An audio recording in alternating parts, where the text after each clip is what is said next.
যে আপনার বিরোধী শক্তির সামনে আপনার হাসিটা একটা শক্তিশালী হাতিয়ার। ঠিক তো কইছেন। ফেসবুকে আপনারা আজে বাজে লেখালেখি কেন করেন? এটা বন্ধ করে ফেলেন। এক হুজুর আরেক হুজুরের সমর্থকে, একদল আরেক দলকে গালি দিবেন না। গালি দিয়ে কোনো কল্যাণ হয় না। পারলে দেখা হলে হাসি দিবেন। আপনি বলবেন হাসি এটা শক্তিশালী হাতিয়ার হয় কিভাবে? আপনাকে কেউ গালি দেয়, আপনি তার সামনে হাসি দিলে ও টেনশনে পড়বে, ওরে এত গালি দেয় ও হাসে কেন?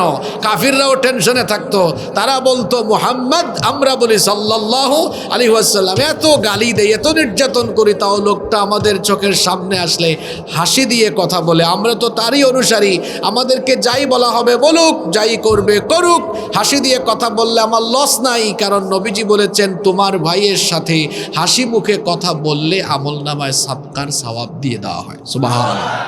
আমরা উত্তম আদর্শের অনুসারী হব ইনশাআল্লাহ। তো বলছিলাম এই সূরা নাজিল হলো কিভাবে? তারা নবীজিকে গালি দেয়, বকা দেয়, নির্যাতন করে, কিন্তু দাওয়াত তো থামাতে পারে না। আমাদের দাওয়াত কি গালি, বকা, জেল, জুলুম, নির্যাতন, আয়না ঘোরার ফাঁসি দিয়ে থামানো যায়? জোরে বলেন, থামানো যায়? আমাদেরকে থামানো যায় না। হয় আমাদেরকে মেরে ফেলে শহীদ করে দিতে হবে, নইলে আমাদের এই পথ চলা থামিয়ে দেওয়ার মতো কোনো শক্তি এই পৃথিবীতে নাই।